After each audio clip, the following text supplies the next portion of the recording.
पिंपरी चिंचवड शहरात अनेक वाहन चालक जे आहेत ते नियमांचा भंग करत आहेत।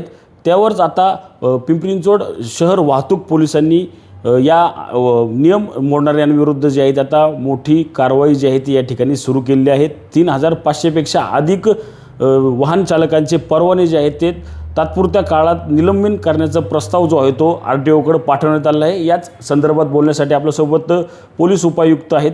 सर, काय सांगाल, कशा प्रकारे निलंबनासाठी जे आहे ते आपण प्रस्ताव जे आहे ते आरटीओकडे पाठवण्यात येतात, काय कुठली नियमभंग केल्यानंतर या ठिकाणी निलंबित करण्याचा प्रस्ताव जो आहे तो लायसन मोटर व्हेकल ॲक्टनुसार ज्या तरतुदी आहेत त्यामध्ये जे हेड आहेत, mobile talking, signal jumping, drunken drive, विना हेल्मेट, ट्रिपल सीट, बेदरकारपणे वाहन चालवणे, असे जे हेड आहे यामध्ये जे वारंवार नियमभंग करतात अशा चालकांचे लायसन निलंबनासाठी प्रस्ताव वाहतूक विभागाकडून आरटीओकडे पाठवला जातो।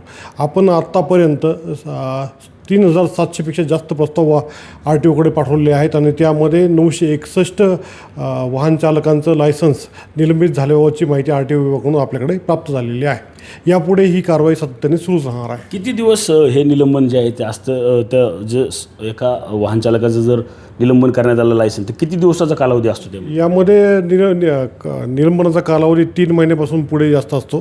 तो कालावधी व्हेरी होतो, 3 महिन्यापेक्षा जास्त कालावधी असतो।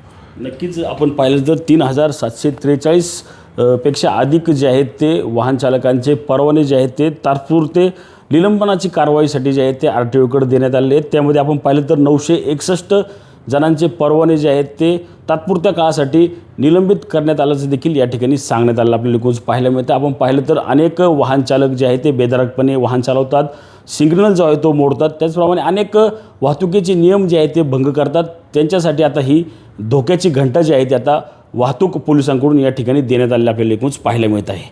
कॅमेरामॅन विशाल शिंदे सह मी रणजित जाधव, TV9 मराठी, पिंपरी चिंचवड।